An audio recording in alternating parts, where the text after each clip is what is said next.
Live breaking news, everybody. Secretary of State Marco Rubio just made a huge announcement with Mike Waltz in Saudi Arabia regarding Zelensky and Ukraine. Also, I'm going to share with you some amazing clips. It's so refreshing. It's so, just glorious to have finally somebody qualified to conduct press briefings with this new White House press secretary, Caroline Levitt. She is phenomenal. Watch these clips as she absolutely smokes radical, woke, left media outlets asking ridiculous, abhorrent questions. Also, I want to talk a little bit about this campus agitator, this Mahmoud Khalil, who is getting deported. He's getting his visa revoked, his green card revoked. I want to talk about that a little bit too. But first, check out this clip of Marco Rubio making a huge breaking news announcement. Today, we made an offer that the Ukrainians have accepted, which is to enter into a ceasefire and into immediate negotiations to end this conflict in a way that's enduring and sustainable and accounts for their interests, their security, their ability to prosper as a nation. I want to personally we both want to thank the Kingdom of Saudi Arabia, His Majesty, for hosting us, for making this possible. They've been instrumental in this process, and we're very grateful to them for hosting us here today. And hopefully we'll take this offer now to the Russians. And we hope that they'll say yes to peace. The ball's now in their court. And but again, the president's objective here is, number one, above everything else, he wants the war to end. And I think today Ukraine has taken a concrete step in that regard. We hope the Russians will reciprocate. Just think about it. We've gone from if the war is going to end to now how the war is going to end, and this was an important first step, and that was under President Trump's leadership. He has literally moved the entire global conversation to where we had a very senior Ukrainian delegation with us today. We've had engagements with our Russian counterparts, and now it's how the war is going to end, and that's under President Trump's leadership. I think those are such poignant statements from National Security Advisor Mike Waltz, because this war could have been quelled. It could have been stopped long ago. Putin even mentioned several times when Tucker Carlson talked to him when he visited Russia, he mentioned that Biden never even reached out to him. Biden never even tried to contact him after that initial, beginning of that conflict. And again, nobody's siding with Putin. Yes, he invaded Ukraine. Yes, there was all sorts of provocations. Yes, he's a tyrannical dictator. But the fact of the matter is we have real balls, real leadership. This guy came into our Oval Office, this little gremlin, petulant child, Zelensky, acted like an absolute disrespectfful fool, got his ass handed to him, and then cries as he gets booted out of the White House, and then begs to be let back in, writes a letter of apology. I'm telling you, this is all, and now we've got a ceasefire deal. Those words, it's not a matter of if, it's a matter of when. I think the Russians are going to play ball. I think Trump means business. This is what I've been talking about for 36, 24, 18 months now, especially in the last election cycle. Leadership accounts for anything. It all starts at the top. I can't wait to get your comments on this. Let me know what you think down below. Oh, and to even announce more winning, Canada now caves to President Trump. The art of the deal is just absolutely going on fire. Ontario just announced they've dropped their 25% surcharge on electricity being delivered to U.S. states. This comes just hours after President Trump threatened to retaliate. This is another massive win. Don't mess with us. We won, y'all. We have won. I want to talk about our amazing, glorious, intelligent, smart, talented White House press secretary, Caroline Levitt. I got two clips for you. This first one is her absolutely nuking fake news hack Josh Boak, who works for the AP, Associated Propaganda, and where she ends up saying, man, I regret giving a question to you. Watch this. President Trump last addressed the BRT when he was on the campaign trail. His big push was on tax cuts. He's going there today as he's proposing tax hikes in the form of tariffs. Not and true. I'm curious He's not for doing why that. he's prioritizing that over the tax cuts. He's actually not implementing tax hikes.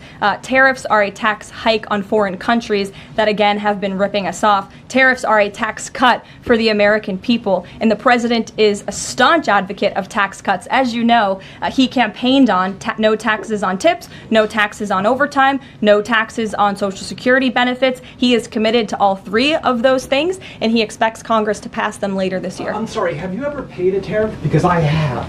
That's They it. don't get charged on foreign companies, they get charged on the importers. And ultimately, when we have fair and balanced trade, which the American people have not seen in decades, as I said at the beginning, revenues will stay here, wages will go up, and our country will be made wealthy again. And I think it's insulting that you are trying to test my knowledge of economics and the decisions that this president has made. I'm now regret giving a question to the Associated Press. I just absolutely love her. And look, these tariffs, I have ultimate faith in our president, okay? And we have been getting absolutely maimed for decades by other countries, pushed around like some weak, feckless, spineless little baby, especially under the Biden regime. We finally now, what's wrong with reciprocal tariffs? I don't understand that.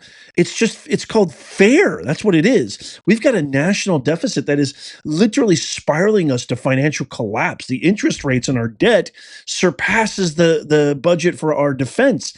It's insane. We need to do something differently. It's not working. I have utter faith. I know the stock market is not looking so good right now as of this recording, but I have so much faith that we are going to be swimming in surplus. There's going to be a little bit of growing pains, but I believe it and I know it and I trust it. I feel it in my heart. Let me know what you think in the comments down below. Here's another clip of our awesome White House press secretary, Caroline Leavitt, as she shuts down the fake news about Elon Musk's comments rooting out waste in Medicare, Medicaid, and Social Security. Check this out. Ask about some comments Elon Musk made yesterday. He said that there is $500 to $700 billion in waste and fraud and entitlement spending. He called it, quote, the big one to eliminate. Earlier this month, he also referred to Social Security as a Ponzi scheme. Should Americans expect changes, big changes, to Social Security and Medicare? President Trump has been unequivocally clear on this. He is going to protect Social Security and Medicare benefits and Medicaid for hardworking Americans who paid into these entitlement programs and deserve those hard-earned benefits. And unfortunately, the mainstream media has taken Mr. Musk out of context. I saw a Bloomberg headline that our team actually worked on getting updated and fixed because it was so wrong, and it took Mr. Musk out of context. What he was specifically referring to cutting was the waste and the fraud and abuse that does exist in these programs. According to an IG report from the Social Security Administration, there's more than $70 billion of fraud in the Social Security program alone that we know of. And so the president will continue to protect these programs for hardworking Americans, and actually cutting the waste, fraud, and abuse out of these programs will protect it for hardworking Americans. I don't know about you, but I support Tesla. I support Elon Musk. I think what he's doing for our country, how his patriotism, his passion, his love of our country, he's literally the personification of the American dream. This guy came into our country as an immigrant from South Africa with nothing and turned himself into somebody who is one of the greatest innovators, creative artists, disrupting vertical after vertical, creating unbelievable groundbreaking, trailblazing inventions in multiple categories. And he loves our country. We got the right billionaire. Can you imagine if we had Mark Cuban? We're so lucky. And I don't question his patriotism and love for our country is unparalleled. I mean, he loves America, and he's doing this all for free. And his dealerships are being attacked. His life is being threatened on a daily basis. The live stream media is fomenting this inflammatory rhetoric, this hate, this vileness. They're literally radicalizing lunatics. They're kindling lunatic thoughts into lunatic brains, and basically spurring them on to wreak havoc. It's so dangerous, and quite frankly, probably it's criminal. You got to get rid of these guys. Speaking of getting rid of these guys, so Khalil Mahmoud or Mahmoud Khalil, this guy who there's a lot of debate happening right now on this gentleman who is a grad student of Columbia University, who has, essentially been one of the leaders of these protests on these university campuses, and he has been a known Hamas supporter. He supports Hamas. He has talked about how October 7th was a glorious day when women, innocent men, women, and children were killed. He has been known to declare and pledge allegiance to an end to Western civilization, kind of paralleling and echoing the same sentiments that we're seeing invade and really breed and wreak havoc all over Europe. And now Secretary of State Marco Rubio has said that his green card and visa is going to be revoked, and he is going to be deported at the behest of our president, President Trump. And so there's a lot of debate. This is our authoritarianism. This is totalitarianism. This is a violation of freedom of speech. I think these are you're conflating two different things. One of the guys I actually respect, Glenn Greenwald, is all over X, just screeching that this is a violation of free speech, and anybody that goes against Israel is considered a terrorist. I think he's conflating. You're not connecting anything, Glenn. I think that this is a guy who has a privilege of being here in our country under a student visa, married a U.S. citizen, yes, and she is pregnant, 8 months pregnant, and yes, he does have a green card, but there are specific terms and conditions. There is no violation of the law. This is completely constitutional. You can't yell fire in a crowded theater. Never mind the fact that this guy literally turned Columbia University into his personal locker room, preventing students from entering. These are tuition-paying students. If I'm a parent, I'm going, you're not letting my kid, I paid hundreds of thousands of dollars for this crappy private school, and you're letting some guy, because he's woke and you guys are scared to say anything to him, you're letting this guy lock hallways, highways, and byways, and buildings and libraries so my kid can't get in? What the hell is wrong with you? This isn't a violation of free speech. This is terrorism. This is the same thing that's happening in other parts of the world. We don't want to see this happen. If you love those countries so much and you hate America, just move out. That's the way I look at it. But you know who kind of articulated this really well? Check out this clip of our main man, Scott Jennings, who is literally the only person keeping CNN afloat as he gets bombarded by all these radical woke leftists, including the host, Abby Phillips. Check this out. He's a resident alien. He can be deported under U.S. law for if the Secretary of State has any reasonable ground to believe he would have a potentially serious adverse foreign policy consequence. And you mentioned the student organization.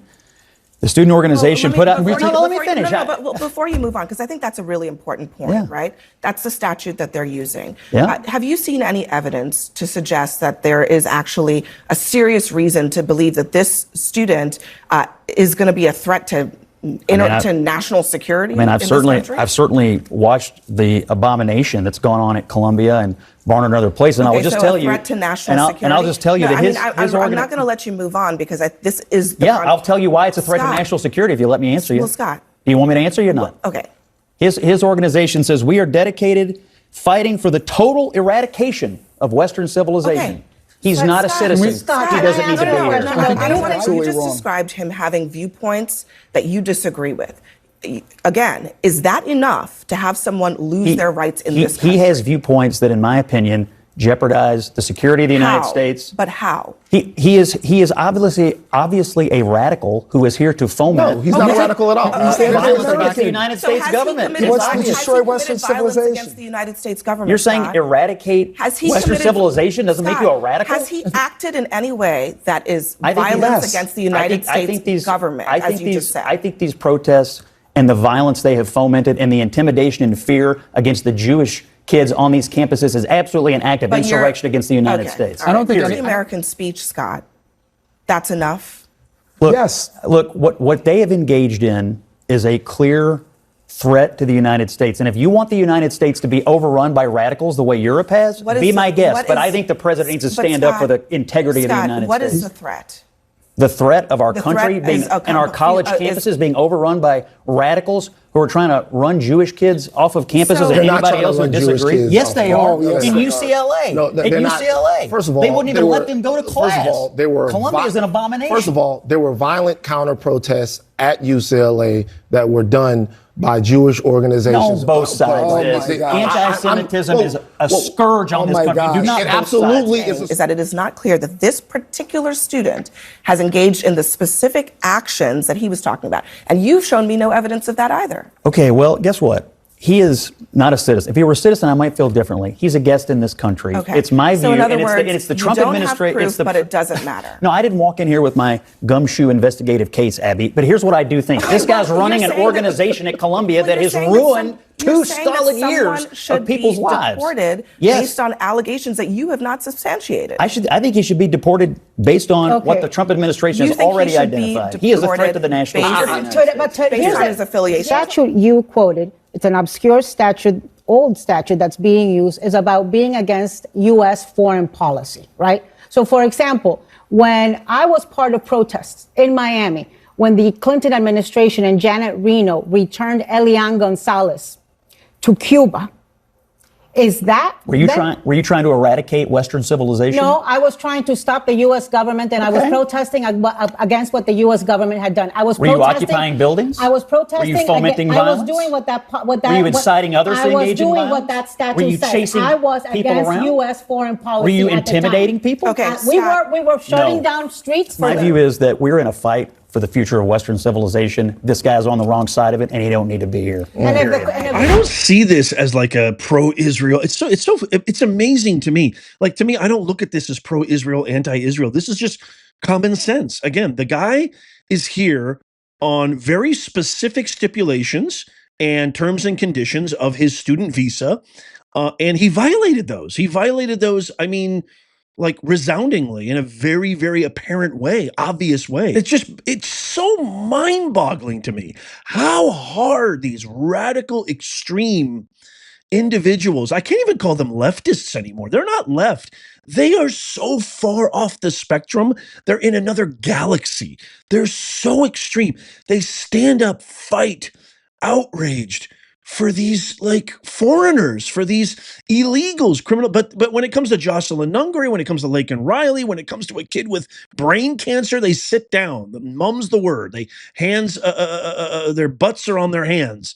It's just amazing to me how hard these elected officials fight for anti-Americans, for people who have literally pledged allegiance to the destruction of Western civilization. I mean, make it make sense. Just because you are for this guy being deported based on actual law, he's not a citizen, does not mean that you're pro-Israel. Look, I'm not pro or anti. As a matter of fact, I don't trust Netanyahu one bit. But that doesn't mean they're an ally of ours. I respect that, and I trust Trump. Trump has a great relationship, and the United States has a great alliance with Israel. But just because I want this guy to be gone doesn't mean I'm, anti-Palestine or pro-Israel. I'm just looking at this from a common sense perspective and from how he violated his terms and conditions of release for his visa, etc. End of story, point blank. I'd love to get your thoughts on this. Let me know in the comments. It's a very touchy issue, but I would love to get your thoughts on this. Let me know in the comments down below. Again, if you want to know where you can get your very own original made in the USA Patriot Nez Nation merch, the link's in the pinned comment and the description down below. Also, our free newsletter. It's free. You got to sign up. This is kind of like your insurance policy, so you never miss out on all the latest breaking that the fake woke propaganda media doesn't share with you. Our mission is to make common sense go viral. Sign up.